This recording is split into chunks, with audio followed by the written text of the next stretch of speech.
Boa noite, pessoal do YouTube. Boa noite, Thiago. Obrigado por ter aceitado o convite, ter vindo conversar conosco.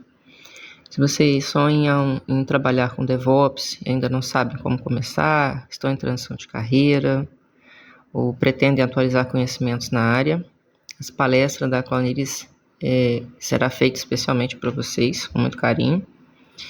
Hoje estaremos entrevistando o engenheiro DevOps Iago Ferreira, que dará dicas, estratégias, as ferramentas mais utilizadas atualmente na área, roadmap para poder facilitar a entrada dos profissionais no mercado de trabalho. Então, pega o papel e caneta para anotar até o final, que será incrível. Muito obrigado, Iago, por ter aceitado o convite, a todos que estão nos acompanhando. Fique à vontade, meu amigo. Ok, boa noite a todos. Bom, eu falei, meu nome é Iago Ferreira, já tem mais de 10 anos que eu estou atuando na área de tecnologia. Comecei, talvez, o caminho parecido que muitas pessoas fazem hoje, né, que é na área de suporte, de infraestrutura. Então, no início da minha carreira foi justamente isso. E a ideia aqui é contar um pouquinho da minha trajetória, de como que eu comecei, como que eu cheguei na parte de DevOps, e também um pouco do dia a dia ali, de como que a gente trabalha ali nos ambientes, passar também o roadmap ali para quem está começando, desde o início, bem do básico ali, até você ter a oportunidade de ser um sênior. Bom, falar um pouquinho mais ali da minha história, eu, igual eu falei, tem mais de 10 anos que eu já estou na área de tecnologia. Trabalhei 6 anos ali, mais voltado para a de infraestrutura. Então, no início, eu entrei na área de TI, né? Na área de suporte, justamente. Helpdesk mesmo, de ficar atendendo ali usuários, olhando por onde de impressora, de Outlook que tinha na época, né? Mas, igual eu falo, todo mundo está começando, a área de suporte é boa para quem dá aquele primeiro passo, né? Mas você sempre tem que estar buscando evoluir na carreira. E foi justamente isso que eu fiz, né? Então, eu entrei na área de suporte ali, se não me engano, fiquei 3 a 6 meses, mais ou menos, na área de suporte. E dali, eu consegui ir para outras áreas, né? E aí você tem a oportunidade ou de fazer uma migração interna dentro da própria empresa ou ir para o mercado, né? No meu caso, eu fiz uma migração interna dentro da própria empresa, era uma consultoria, e essa consultoria trabalhava muito ali com servidores Linux, né? E eu já fiz muitos cursos, né, de Linux na época lá. Você pegaria 10, 15 anos atrás, né? O forte de cursos no mercado era muito voltado para Linux e redes, né? E tanto que minha formação, eu comecei com um curso técnico de redes, que me deu uma base muito boa, tanto de network quanto de servidores. Então, minha carreira foi muito voltada ali no início para a área de infraestrutura. Então, eu gerenciava de servidores Linux, servidores de e-mail, servidores do Windows também, que faz parte, a parte de roteadores, né, de firewall também. Isso tudo dá uma base muito boa. E até pegando um gancho com DevOps, hoje os ambientes, né, DevOps não necessariamente você vai atuar na cloud, mas você vê no mercado que 90% das oportunidades está mais voltado para a cloud. A cloud absorve muita boa parte dessa parte de infraestrutura, que você trabalha com Linux, com a parte de redes, né? Mas ainda assim é um conhecimento extremamente necessário de você ter. Então, eu fiquei aproximadamente 6 anos ali na parte de infraestrutura e depois eu fiz a migração para DevOps, foi bem natural, porque como eu já trabalhava muito com servidores Linux, com redes, DevOps continua da mesma forma, né? No final das contas ali, você ainda está trabalhando com servidores. E aí eu comecei minha trajetória na parte de cloud, de DevOps barra cloud, e eu estou aqui até hoje, né? Na época, um ponto interessante, não sei se todos aqui já trabalham com tecnologia, mas quem está na área de infraestrutura, não necessariamente quando você faz a migração para Cloud DevOps, você vai estar começando como um júnior. E foi justamente o meu caso, né? Eu já tinha bastante experiência na área de infraestrutura, e quando eu fui para a Cloud, eu já fui ali com um pleno barra sênior, porque eu já tinha uma base muito boa. Então, para quem já está no mercado, não necessariamente você vai ter uma queda de salário muito grande, ou, pelo contrário, você pode até aumentar seu salário para quem já está no mercado, né, faz essa transição, é algo bem mais natural do que quem está começando do zero, que aí realmente vai para um cargo de trainee ou de júnior, né, e aí tem toda uma trajetória, mas a gente vê hoje no mercado muitas pessoas ali que têm 5, até mesmo 10 anos de experiência na área de tecnologia, já passou por bastante experiência, você pode ir para a área de cloud e de DevOps e conseguir aproveitar toda aquela experiência, aquela bagagem que você tem ao longo dos anos ali, na parte de DevOps também, porque, como eu falei, boa parte do seu dia a dia você vai estar lidando com atendimento, por exemplo. Eu sei que a área de suporte você às vezes lida mais com o cliente final, né? Mas hoje, em muitas empresas que eu já passei, o nosso cliente muda. Em vez de ser ali um usuário final, vai ser o dev. Então, o dev vai te solicitar ali as demandas e toda essa experiência de como que trabalha, atende as demandas, né? Você acaba adquirindo com sua bagagem ali. E também a parte de rede, né? Extremamente importante e é algo que você vai estar lidando no dia a dia também, atuando com DevOps, tá? Então, essa foi a minha trajetória. Comecei na área de suporte, depois infraestrutura, fui para a área de DevOps e hoje eu estou como Tech Lead.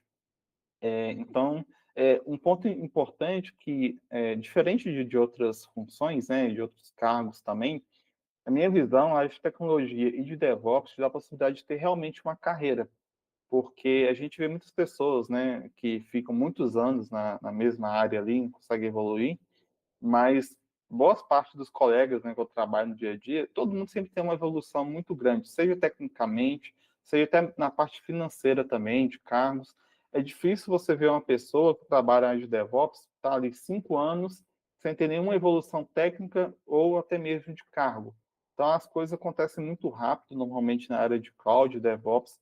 Você vê ali pessoas que entram com 1 ano, 2, 3 anos já como pleno, depois já como sênior, e com uma boa posição de cargos. Então, um ponto legal é a oportunidade de você realmente ter uma carreira, né? E você começar ali como júnior e até um tech lead, um arquiteto ali, e você evoluindo ali ao longo do tempo, tá? Eu vou compartilhar aqui minha tela aqui para trazer alguns insights aqui com vocês, que eu separei. Beleza? Acho que compartilhou, né? Primeiro ponto que eu queria falar, o que é DevOps, né? Eu acho que isso é muito abstrato para algumas pessoas, principalmente para quem está começando. Eu vejo que gera muita confusão. Muita gente fala, eu quero trabalhar com DevOps, eu quero trabalhar com SRE, eu quero trabalhar com Cloud. Mas se você for pegar ali, né, as vagas, né, de fato, você olhar a descrição, são bem parecidas. Porque DevOps é uma cultura, né? São processos que você vai implantar dentro da empresa para ter um resultado. E a mesma coisa do SRE. O SRE é como se fosse o DevOps do Google, né? Então, o Google tem uma série de processos lá, que ele chama de, quando deu o cargo lá, né, a cultura de SRE dentro do Google, né? E como tem essas duas culturas ali, muitas empresas pegaram ali, aquilo ali e colocaram como nome de um cargo. Então, tem diferenças entre DevOps e SRE, como eu falei, são processos, né? Um são os processos de DevOps, outros são os processos que o Google definiu e tem as suas diferenças. Mas se você for pegar no Brasil e você for olhar as empresas, muitas das vezes o recrutador nem sabe a diferença entre DevOps, entre SRE, o Cloud, não sabe. Então, o que eles sabem é que eles têm a descrição ali da função que você vai exercer. E se você for pegar no LinkedIn ali, por exemplo, tem várias vagas com título de DevOps, outras com SRE, Cloud Analytics, analista de infraestrutura você pode encontrar. Antes era mais comum, hoje nem tanto. Plataforma engineer, cada dia vai aparecendo alguns nomes novos, né? Mas se você tem o mais importante é você olhar a descrição. E se você reparar bem, todas as vagas têm os mesmos requisitos. Sempre vai ter Linux, redes, alguma coisa de Ansible, Terraform, a própria cloud, né? Seja AWS, Azure ou GCP. Então, os requisitos normalmente são o mesmo. Então, muita gente confunde. Eu vou estudar para ser um DevOps, vou estudar para ser um SRE. Mas, na prática, falando no Brasil, não tem diferença. Se você tem ali os requisitos para trabalhar com DevOps, pode candidatar para uma vaga que está com título de SRE, que você vai se dar bem da mesma forma, tá? Então, esse é um ponto que eu vejo que muita gente está começando, sempre tem dúvida. Acho que Cloud e DevOps são coisas diferentes, mas se for pegar na prática, as empresas sempre vão pedir os requisitos parecidos, né? Beleza? Vamos lá.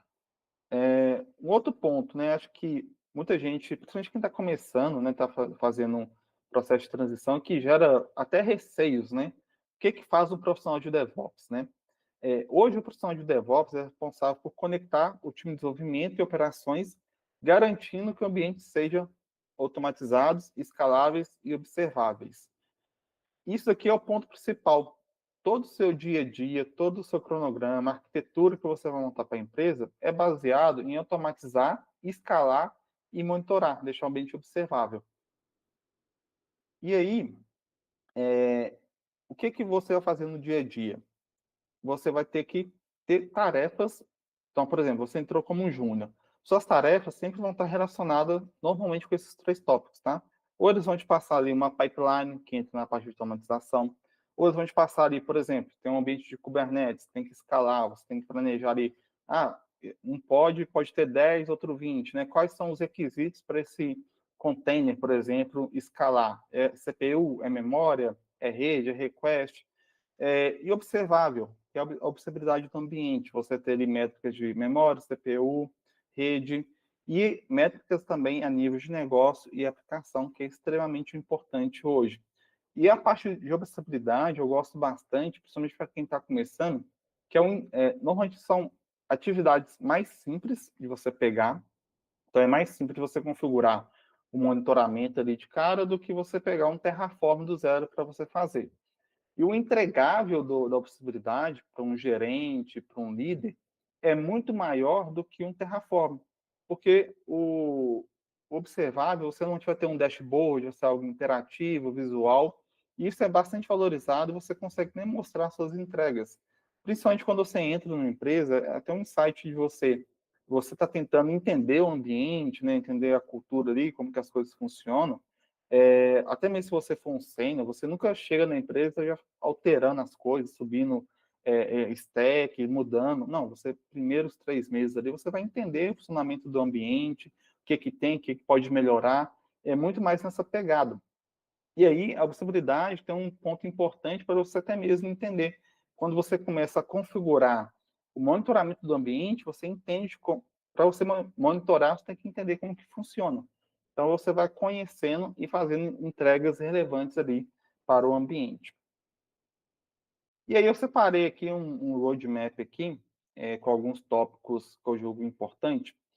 E eu coloquei aqui duas colunas, tá? Um ponto mais generalista, que eu entendo que é o mais importante que você precisa saber para você entrar no mercado, e um ponto quando você quer ser uma pessoa sênior, né? Um arquiteto que estaria no topo ali da área de cloud de DevOps. Então, para você ter toda essa trajetória, entender como que você pode chegar lá. Então, a primeira etapa, se você está começando hoje, né? Seus estudos ali para você entrar na área, o que é mais cobrado nas empresas? É justamente o que a empresa precisa para manter a sua operação. Então, quando você começa a estudar, você tem que pensar que a empresa está contratando uma pessoa para manter a operação. Então, você precisa dar manutenção no ambiente. Então, você tem ali uma automação, que um dev está fazendo uma feature nova e essa feature não está conseguindo entrar no ambiente. Por que não está entrando? Então, você vai ter que entender, analisar ali por que aquela pipeline, por exemplo, não está executando. Pode ter N motivos, né? E a empresa quer justamente isso, uma pessoa que consiga auxiliar na operação do dia a dia. E aí, até um ponto, quando você estuda, por exemplo, você pega vou estudar a certificação da AWS. É tudo muito voltado para a criação de ambiente e não para a manutenção do ambiente. Então, é comum você pegar até pessoas que tiraram a certificação da Cloud Practitioner, por exemplo. Você sabe criar uma máquina virtual na cloud? Sim, eu sei. Mas e depois? Como você sabe configurar um Nginx, você sabe configurar algum serviço dentro dessa máquina? Não sei. Então, isso daqui, a certificação acaba que é anulada, porque o principal é você conseguir dar manutenção no ambiente. Então, você tem que usar o ambiente em cloud, todos os estudos para cloud normalmente, para a AWS, por exemplo, é tudo muito voltado para você criar recursos, né? Mas o que vai te dar uma base para você gerenciar o recurso são as ferramentas.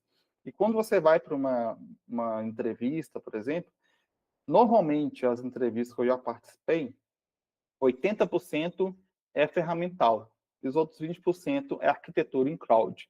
E eles não vão ficar te perguntando, você sabe criar um EC2, você sabe criar um EC3. Se chegar nesse nível ali, é porque eles sentiram que você não tem muita confiança. E aí eles vão fazer pergunta mais simples. Mas, no geral, o que é cobrado de cloud num processo seletivo é muito voltado para arquitetura em cloud. Então, eu tenho que subir uma aplicação na cloud. O que eu vou utilizar? Eu vou usar um S3, um CloudFront, um AF, qual é a estrutura que eu vou criar? Então, no processo seletivo é muito voltado para isso, a parte de cloud. E o mais importante são as ferramentas, que é justamente a parte de network, que é a parte de redes. Então, o que eu tenho que saber de redes? Fazer ali uma configuração de rotas, por exemplo. Linux é algo que todas as vagas vão ter Linux, redes em Linux vão estar em todas as vagas, tá? Inclusive, não só de DevOps, né? Eu acho que na tecnologia como um todo, né? Sempre é algo importante você ter conhecimento em redes em Linux. Até mesmo nas empresas que eu trabalho, a gente tem muito contato com desenvolvedores, e a gente vê que o próprio dev, ele sabe mexer com Linux, ele entende ali a parte de redes, nem que seja o simples, né? Eles têm conhecimento. Então, isso aqui é o mínimo que você precisa saber, é a parte de redes em Linux. Git também faz parte do nosso dia a dia, porque a gente pensa em DevOps, a gente trabalha muito com automação. E automação a gente tem que ter código. E onde que a gente vai armazenar esses códigos? Né? Normalmente no GitHub, no Bitbucket, no GitLab, e aí vai depender de qual provider aquela empresa utiliza, né? Mas tudo é Git. Então é importante você saber o mínimo de Git, saber fazer um Git commit, um push, fazer entender ali o que é um merge request, uma PR, um pull request, né? Esse fluxo de branch, é importante você ter conhecimento. O Ansible também é importante. Hoje, o Ansible era mais utilizado, tá? O Ansible é uma ferramenta ali de automação de configuração. Então, para quem não conhece, por exemplo, eu tenho ali 50 servidores Windows na minha rede. E eu preciso instalar o Google Chrome nesses 50 servidores. Então, pelo Ansible, eu consigo criar um script, eu disparo esse script para todos os servidores ao mesmo tempo, e ele vai instalar o Google Chrome da mesma maneira em todos os servidores. Isso daqui é muito útil em alguns cenários. A gente tem ainda, principalmente empresas que têm muitas máquinas virtuais ali, então para fazer o gerenciamento facilita bastante. Então, eu só quero instalar um agente do Prometheus, por exemplo, nos servidores, né? Em vez de um por um, eu posso estar utilizando o Ansible ali para me estar disparando essa automação e eu vou conseguir instalar isso muito mais rápido via script, tá? Então, todos esses códigos, né, de Ansible, Terraform, até mesmo Kubernetes, a gente tem o Helm ali, por exemplo, a gente utiliza o Git para estar armazenando esse ambiente. E aí o outro ponto aqui, extremamente importante, que eu colocaria até hoje, no mesmo nível de redes Linux, é o Docker. Se você não sabe Docker hoje, dificilmente você passa no processo seletivo, porque é uma ferramenta essencial. E o Docker, o que eu quero dizer aqui, é o gerenciamento de containers, porque o Docker é o gerenciador de containers. Você pode ter o Docker, o Kubernetes, mas você precisa ter essa base, entender ali como que funciona a parte de containers, porque as empresas hoje, todas desenvolvem em cima de containers. Então, você tem, normalmente, um legado ali, que é o ambiente antigo, né, o sistema antigo, só que as novas features, né, novos sistemas, todos são baseados, normalmente, em containers. E aí você precisa ter esse conhecimento bem sólido, até mesmo para você passar uma boa confiança num processo seletivo. E não é algo nada de outro mundo você saber o Docker, tá? Hoje tem muito conteúdo na internet ali sobre ele, então você consegue aprender até com uma certa facilidade. E por que é importante? O Docker hoje, igual eu falei, é a base de muitos sistemas. Então, se você não sabe Docker hoje, você vai ter dificuldade, até mesmo na pipeline, você vai ter dificuldade no Git ali, porque os devs vão estar publicando tudo no Git, tem o Dockerfile ali, então você tem que entender, tudo hoje está em volta de containers, né? Então, por isso que é extremamente você ter esse tipo de conhecimento. Pipeline também é um outro requisito muito importante. Eu sei que pipeline é o terror de muita gente, porque parece complexo, mas na prática não é muito complexo. Então, se você tem um bom conhecimento aqui de Linux, até mesmo para fazer um script, quando você for utilizar uma pipeline, você vai ter facilidade. Porque a pipeline nada mais é do que um script sendo executado de forma remota. Então, se você sabe montar um script, você vai ter mais facilidade para montar uma pipeline, que é basicamente ali um processo de publicação, né? Então, você tem um container, que foi aqui do Docker, né? Então, você tem o Dockerfile para montar aquela imagem. Então, você vai ter um comando ali para dar um Docker build, depois um push para enviar aquilo ali para um registry, e depois o deploy. Então, são 3 etapas ali. E se você tem conhecimento em script, né, que são uma etapa de cada vez, você vai conseguir montar uma pipeline. E aí, até o item 6 aqui, eu diria que é extremamente importante você ter conhecimento nessas ferramentas, tá? São ferramentas essenciais. Todas as vagas que você for verificar, eu acredito que vai ter esses requisitos aqui. E depois vem um plus aqui, principalmente para quem está começando, tá? Kubernetes, Cloud e Observabilidade pode ser até um plus para quem está concorrendo para uma vaga de júnior. O Kubernetes é algo um pouco mais complexo. Para quem não tem nenhuma experiência, você vai entender ali o mínimo de como que ele funciona, para que serve, mas para você realmente ter um conhecimento mais avançado, tem que ser na prática, tá? Pelo menos essa é a minha visão, mas você consegue ter um entendimento de como funciona, que é justamente o que eles vão te cobrar num processo seletivo. Cloud também é importante, bem importante você saber, porque eles vão te questionar algumas coisas de cloud, e normalmente qual eu falei é arquitetura, tá? Então, como que você vai encaixar todas essas ferramentas aqui numa arquitetura? Normalmente isso é clássico de uma pergunta de entrevista, né? Você tem uma ali, normalmente eles perguntam, você tem um ambiente ali que vai receber 10 milhões de requisições. Como que você iria estruturar a arquitetura para suportar esse volume, né? E aí você tem que ter o conhecimento em cloud. Quais ferramentas que eu vou utilizar?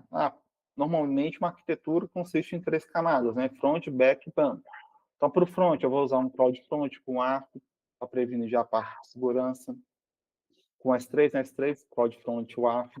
O back, aí o back eu tenho algumas opções. Eu posso estar utilizando o Lambda, que é server, vou escalar de forma automática, mas o custo vai ficar mais elevado. Ou eu posso levar isso para container também, que é o mais comum de se tem hoje na maior parte das empresas. Faz mais sentido o custo-benefício, né?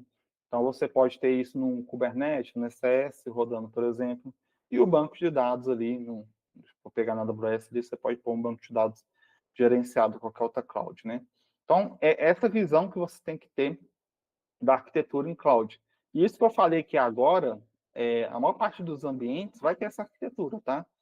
O front com S3 CloudFront, o back vai estar ali em container, Lambda, tem algumas possibilidades, e o banco normalmente é um banco gerenciado. E aí você vai ter que ir encaixando essas ferramentas, né? Onde que entra a pipeline, onde que entra a possibilidade no ambiente, nesses casos, vou estar utilizando ali a própria cloud para gerar ali as métricas para mim, vou utilizar uma ferramenta externa, como Prometheus, Grafana. Então, a gente tem algumas ferramentas aqui que você pode estar estudando. Parece muita coisa, mas você foi estudando aos poucos ali, o que não pode ter muita ansiedade. Tá? Por exemplo, isso daqui tudo você não aprende em 3 meses, né? Você vai demorar, na minha visão, pelo menos de 6 meses a 1 ano para você estudar bem, ter uma confiança em um processo seletivo e você ter mais conhecimento nessas ferramentas, tá? Isso daqui é tudo que você precisa saber. E aí falando, entrei já na área de cloud, DevOps, ou então já estou na área há um tempo, mas ainda não sou um sênior, né? Gostaria de ser um sênior, ser um arquiteto. Aí depende, cada empresa coloca uma nomenclatura também para esses cargos mais altos, né? Mas vamos um pouquinho um sênior, né? O que uma pessoa sênior hoje tem que saber para você ser mais valorizado no mercado, um diferencial de fato, né? Um profissional diferenciado no mercado que a gente vê. Primeiro, arquitetura de software, porque um profissional mais sênior, ele vai estar um pouco mais próximo ali no desenvolvimento do produto, nas decisões do produto, né? Então, ele participa daquele fórum, vamos dizer assim, de arquitetura, para definir qual que é a melhor ferramenta, como que vai ser. Tem uma aplicação que vai ter mensageria, qual que eu vou utilizar? E ele vai propor para o dev também, ao invés de usar a mensageria, faz dessa forma. Então, essa arquitetura de software é importante você saber, porque você normalmente vai estar mais próximo ali do business, né, do negócio, junto com os devs, tomando as decisões de arquitetura do ambiente. E para isso você tem que entender de programação também. Não precisa ser um conhecimento avançado, tá? Mas pelo menos entender como que funciona e a diferença de cada uma. Vou usar um Node, vou usar Go, como que eu executo, quais são as melhores práticas para estar utilizando isso daqui, porque tudo isso impacta no DevOps, porque uma aplicação mal desenvolvida vai ficar instável, vai exigir mais monitoramento, vai ficar mais sensível, talvez ou exija mais recursos de infraestrutura, tudo isso impacta na parte de infra. Então, quanto melhor você ter uma arquitetura ali da aplicação, vai facilitar mais o seu dia a dia. Porque a gente já pegou vários, já passei por várias empresas, algumas ali, que tinham aplicações caóticas, quase todo dia caía, era um caos. E por quê? No início, né, sempre tem um histórico, tudo, né, mas uma aplicação mal desenvolvida impacta muito na infra e até mesmo em questão de custo. Então, às vezes, você precisa alocar mais recursos e isso impacta ali para a empresa, porque tem que pagar mais. Então, é sempre bom você ter esse contato com o dev e entender as boas práticas também, para você estar monitorando, até corrigindo o dev. Ah, isso aqui não está ideal, faz dessa forma, que vai ser mais fácil, tá? Então, o sênior, justamente, ele vai estar mais próximo do negócio. Então, mensageria e integrações também é importante, uma pessoa mais sênior ter conhecimento. Banco de dados, por mais que algumas empresas tenham um time de DBA, mas empresas menores, né, talvez seja o seu caso, pequenas e médias empresas, não tem um profissional específico de DBA. Às vezes é o próprio dev que dá manutenção naquele banco, até mesmo um time de infraestrutura. Então você tem que saber analisar as queries lá, essa query aqui está tendo muita request dela, muito uso. Então dá para eu criar um índice, por exemplo, melhorar a performance? É uma possibilidade. Então, você tem que ter esse tipo de entendimento de infraestrutura barra um pouco mais a fundo da aplicação de como funciona aquela ferramenta. E comunicação com o negócio. Como eu falei, você vai estar muito próximo das decisões do negócio, né? De como que você vai criar aquela aplicação. Então, é importante você ter uma skill de comunicação boa também. E aí, como falei, parece muita coisa, mas também tem a recompensa, né? Então, eu trouxe aqui algumas vagas que eu recebo no LinkedIn, e algumas com ótimas oportunidades, né? Tanto aqui no Brasil quanto fora. Então, por exemplo, teve essa oportunidade aqui que eu recebi na Motu. Então, uma vaga de até R$ 22.000. A gente sabe que a nível de Brasil é uma boa vaga, né? R$ 22.000 por mês ali é uma boa oportunidade. Então, teve essa daqui também, imagino que dá algo sênior, pleno, 15 mil. E para fora tem oportunidades melhores ainda, né? Essa daqui, US$ 7.000, essa daqui, US$ 8.500. Então, por mais que a gente tenha que estudar muito, aprender muita coisa, aprender coisas que às vezes, até mais responsabilidade de outros times, né? A gente tem que estar envolvido, conhecendo também, mas a recompensa vale a pena também. Igual eu falei, hoje, minha visão, na área de tecnologia, eu vejo muita gente começando, vai para a área de dados, vai para a área de desenvolvimento, né? São áreas bem concorridas, né? Mas a área de DevOps hoje, acho que é uma área que falta profissionais e que você consegue, por mais que tenha menos vagas, você consegue entrar mais rápido. Porque a concorrência é bem menor, justamente porque tem que aprender muita coisa. E como tem que aprender muita coisa, exige persistência, né? Até mesmo para quem está no mercado já, para continuar evoluindo, tem que estudar muito, né? Mas ao longo do tempo a recompensa vem e você consegue ótimas oportunidades ali que eu acho difícil, né? Igual eu tenho colegas aqui que com 5 anos de trabalho na área de DevOps já conseguiram, né? Trabalhar para fora, tinha um inglês ok, conseguiram vagas para fora e estão ganhando aí 6, 7 mil dólares, né? Então é difícil você achar uma área com 5, 6 anos, você está ganhando 5, 6 mil dólares ali, talvez 30, 40, 50 mil reais. É bem raro, né? Então eu acho que a única área que te proporciona, com esse tempo curto de 5, 6 anos ali, ter um salário nesse valor, eu acredito que é a área de DevOps, né? Desenvolvimento, a área de programação, pode ser, mas acho que é mais exceção. Aqui você vê com mais recorrência esse cenário, né? Obviamente não é para todo mundo, exige muita dedicação, muito esforço para estudar, aprender todas aquelas ferramentas ali ao nível mais avançado, mas com tempo de experiência você vai pegando e é totalmente possível, né? Eu vejo que se você focar e estudar, é possível você alcançar esses objetivos aqui, até mesmo pelo volume de vagas que eu recebo. Então, por exemplo, no LinkedIn tem dia que eu recebo 3, 4 oportunidades. Então, você vê que o volume de oportunidades é bem grande. Então, por isso que eu enxergo que quem se dedicar tem a possibilidade de conseguir essas vagas, tá?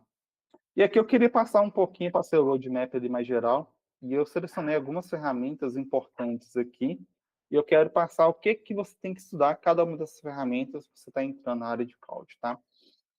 Então, a primeira coisa delas que eu falei é redes, né? E aí, redes é muito amplo, né? Tanto que a gente tem profissionais que trabalham com rede, tem certificações, tem a profissão de networking mesmo. Então, não precisa ser nada a nível de especialista, mas, como eu falei, boa parte das oportunidades hoje de DevOps estão voltadas para a cloud. Na cloud, você não precisa ter um conhecimento tão avançado, porque a própria AWS vai absorver ali boa parte do gerenciamento. Então, o que você vai utilizar no dia a dia de DevOps ali da parte de redes, né? Você precisa saber os protocolos, então TCP, UDP, DNS, HTTP. Por quê? Você ainda assim vai configurar firewall na AWS, né? Seja o Security Group, e em alguns casos ali, até mesmo a empresa pode ter algum outro tipo de firewall lá dentro. Então, é importante você ter esse conhecimento de protocolos. Então, eu tenho que subir um ALB ou um Network Load Balance, por exemplo. Isso é justamente são protocolos, né? O ALB permite somente HTTP. Se eu preciso algo, se eu tenho um banco de dados, por exemplo, banco de dados não é HTTP, é TCP. Então, precisa de um network. Então, esses conceitos, né, de protocolo ali, é importante você saber. Ferramentas que você tem que saber que é importante, principalmente para troubleshoot no dia a dia, eu uso bastante. O ping, não precisa nem falar, acho que uma parte das pessoas conhecem, mas o que mais uso no meu dia a dia, com certeza, é o Telnet, NSLookup ou DIG, né? Os dois fazem parecido, né? A funcionalidade. Por quê? O Telnet, sempre que uma aplicação cai e não está respondendo, primeira coisa é ver, a porta está aberta, até onde eu estou chegando essa requisição. Então, com o Telnet eu consigo ter esse tipo de visão. O NSLookup é para a gente ver, tá dando erro de DNS, está resolvendo? Está correto o DNS que estou tentando acessar?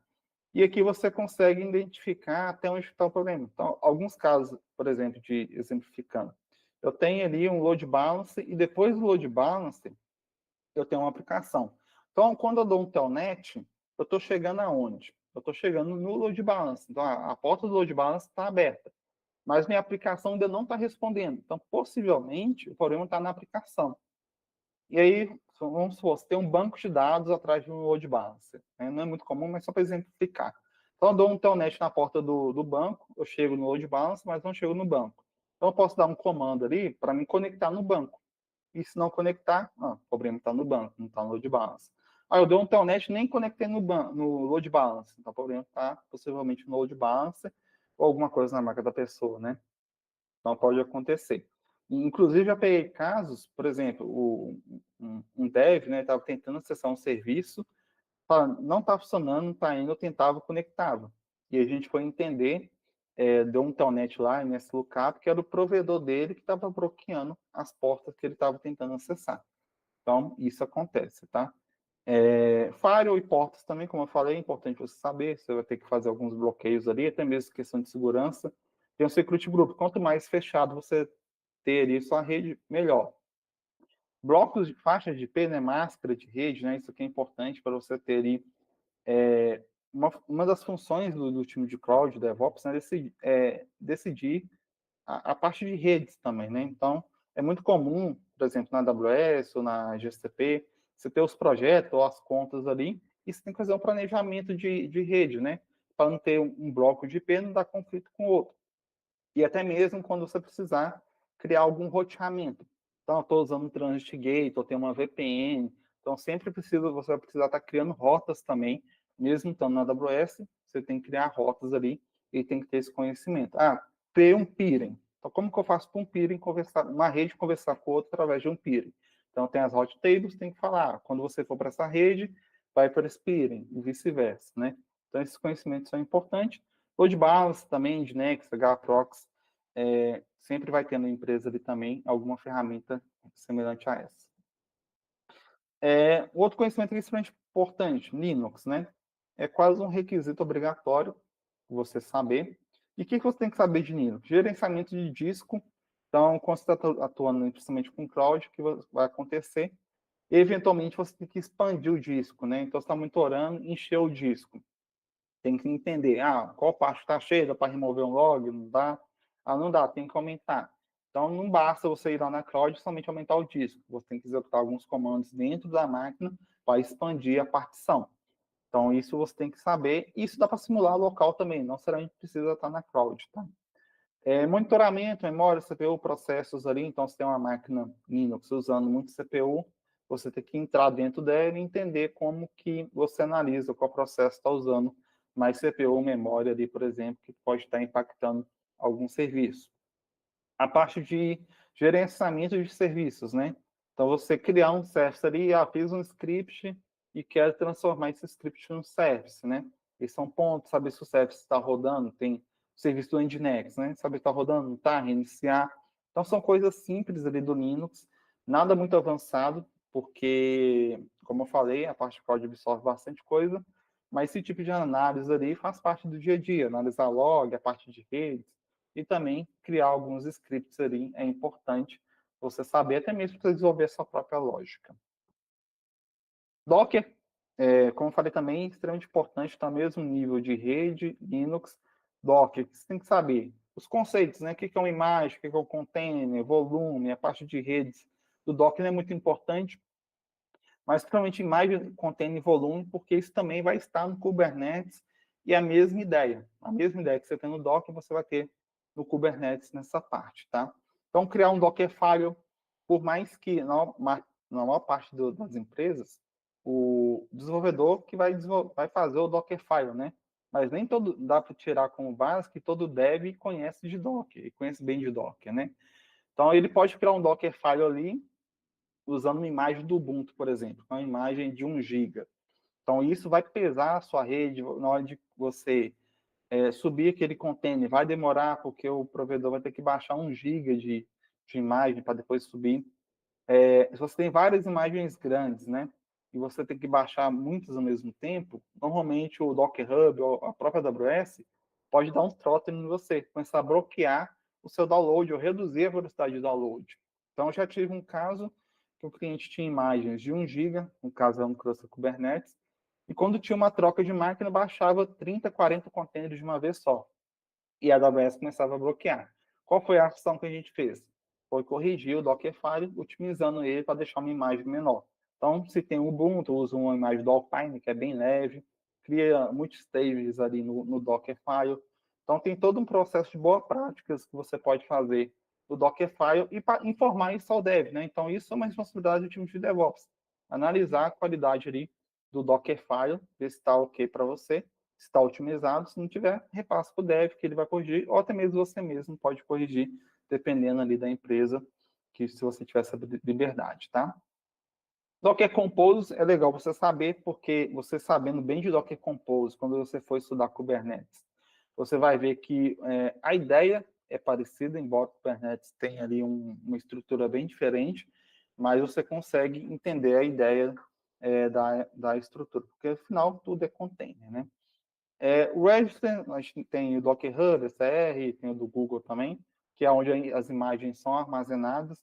Então, é sempre bom você fazer um projeto e simular esse envio de imagem, download também, não ficar trabalhando somente local, até mesmo porque essas ferramentas são gratuitas, né? O Docker Hub aqui, você consegue criar uma conta lá e não tem nenhum custo, né?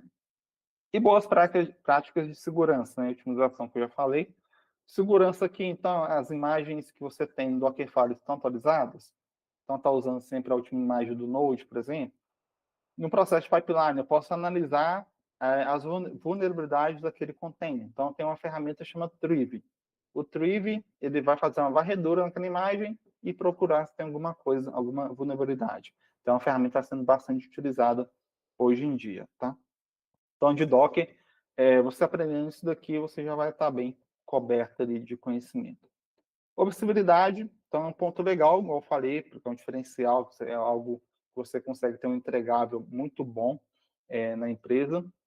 E aí, quais são os conceitos? Inclusive, é comum te perguntarem nas entrevistas, tá?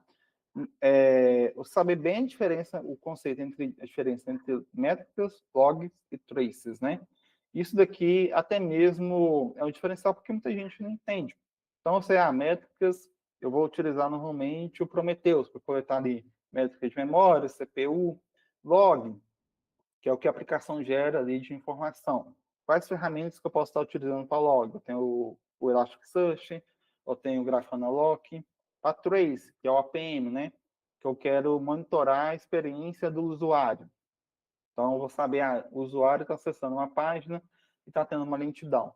Então, eu consigo ter essa visão pelo APM. Quais ferramentas eu posso estar utilizando? O próprio Elastic, eu tenho ali ferramentas pagas, como o Datadog, o Eric, que são boas ferramentas também, porque engloba as 3 métricas aqui, tá? Os 3 pilares, né? Normalmente as ferramentas pagas. Se você for para um ambiente mais open source, você vai ter que tentar encaixar as ferramentas, né? Então, para métricas, a gente usa o Prometheus, para log, Elasticsearch, Overlog também. Para Trace, Elasticsearch, para mim, é uma das melhores ferramentas que a gente tem hoje, mas tem o Cygnos, tem outras ferramentas também que a gente tem de APM e gratuita, tá? E tem o OpenTelemetry aqui também que eu coloquei, que é uma excelente ferramenta. Qual é a ideia do OpenTelemetry, né? A gente, hoje, igual eu falei, tem várias ferramentas ali de observabilidade. Então, tem Datadog, NewEric, Dynatrace, o próprio Elastic, e ele vai ser uma camada de abstração. Então, o que eu faço? Eu coleto todas as informações pelo OpenTelemetry e ele envia para o provedor. Então, se amanhã eu estou no Datadog hoje, quero trocar para o Elastic, basta eu ir lá no OpenTelemetry e falar, pode enviar para o Datadog e manda para o Elasticsearch agora. Então, eu consigo fazer essa troca de provedor sem precisar reconfigurar todo o meu ambiente. Porque quando a gente está falando de trace, a gente tem que ir lá no código da aplicação e instrumentar. Falar, envia essa informação aqui, envia essa informação. Então, tudo isso, e não a gente usa uma biblioteca, né, do próprio provedor, do Datadog, do Elastic, mas se você usar a biblioteca do OpenTelemetry, você cria uma camada de abstração. E tem outras funções legais também. Então, por exemplo, eu já utilizei o OpenTelemetry para coletar métricas do CloudWatch, porque o CloudWatch, a gente está querendo, vamos supor, a minha demanda era pegar as métricas do CloudWatch e enviar para o Prometheus. Tem ali o Prometheus Exporter para o CloudWatch. Só que fica fazendo get na API. Isso é muito caro. A AWS te cobra muito caro essas consultas. A outra forma de você ter métricas do CloudWatch mais baratas é fazer a AWS enviar para você. Porque é mais interessante para ela enviar a informação do que ficar recebendo get lá na API dela, porque o get já tem que escalar o ambiente, já tem que preparar para receber as aquisições. Então, se ela envia, ela não te cobra bem mais barato. Então, você pode utilizar uma stack ali, que eu já utilizei com o OpenTelemetry. Então, eu pego as métricas do CloudWatch, mando para o OpenTelemetry, ele converte e manda para o Prometheus. Fica bem legal. Então, tem várias situações ali do OpenTelemetry hoje que você pode estar utilizando para pegar dados de uma fonte e gravar em uma outra fonte. E isso ajuda bastante a gente, tá? E para finalizar, falar um pouquinho mais de certificações. Eu sei que muita gente fala de certificações de cloud, que é o mais comum hoje, e eu justamente recomendo você começar por essas certificações aqui do que cloud, tá? Não elimino o cloud, mas eu acho que tem que ir por etapas. E o que eu coloquei aqui, de redes, a CCNA, acho que é a mais famosa hoje, e vai te dar toda aquela base que eu te passei no início ali, para você ter uma visão de roteamento, de máscara de rede. Nem que você, às vezes, nem você não precisa nem fazer a prova, tá? Pega o guia de estudo da certificação, estuda, vê o que precisa, você já vai ter um conhecimento. Às vezes, você nem precisa fazer a prova. Mas de Linux, LPI, LPCI, também é uma ótima certificação, te dá uma base muito boa.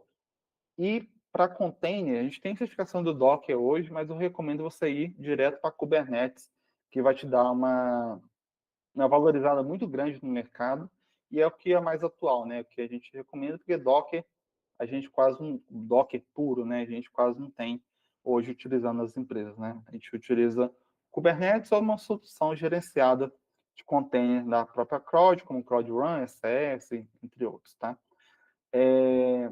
E um ponto legal aqui dessas certificações é a valorização, porque a maior parte das certificações aqui envolve muito a parte prática, né? Então, normalmente você pega o packet tracer ali, cria os roteamentos, né? Cria um roteador aqui, outro ali, tem que criar as rotas para eles se comunicarem. Linux, né, quando você está estudando, é algo muito prático, né? A prova de Linux, mais que ela seja teórica, né? Te pergunta muito sobre comandos e tudo, então você realmente tem que ter conhecimento. E a prova do Kubernetes é uma prova totalmente interativa, né? Prática ali, abre um terminal e que você vai ter que executar os comandos ali e trazer a solução. Então, como são certificações bem práticas, elas tendem a ter uma valorização até muito maior que a AWS. Então, o que eu vejo hoje, quando na empresa que eu estou, a gente vai contratar alguns profissionais, a gente faz até filtro para ver quem tem CKA, CKAD, tem as certificações da AWS, do Kubernetes. Porque a gente sabe, quem tirou uma certificação do Kubernetes, fez na prática. Infelizmente, hoje na AWS, você pega profissionais que estudam através de memorização e você consegue passar na prova. Mas quando você vai na prática, não tem tanto conhecimento. Então, existe esse cenário que você encontra, algumas situações, alguns profissionais que passam na prova, mas não têm um conhecimento muito avançado. Então, essas certificações aqui, quando alguém vê, fala, pô, realmente esse cara que entende, essa pessoa realmente estudou para tirar a certificação e tem um conhecimento, né? E diferente da AWS, que é uma prova totalmente teórica, que você pode memorizar e fazer ali a prova, né? Eu sei que não é todo mundo que faz isso, mas tem bastante gente que faz isso e acaba que é uma prova, e até o próprio formato da prova te obriga a fazer isso, né? Que é uma prova muito teórica, muito maçante, muita pergunta, então fica até difícil você praticar todos os cenários que caem na prova. Então tem coisas que caem lá que você nem vai utilizar no dia a dia. Mas eu vejo assim, se você for um profissional e tirar essas certificações aqui, você vai estar muito bem preparado para o mercado e, posteriormente, é recomendado, de fato, você ter certificações da AWS também ou qualquer outro provider ali que você escolher, tá? Então, era isso que eu queria passar aqui para vocês. Se tiverem dúvidas aqui, estou aberto.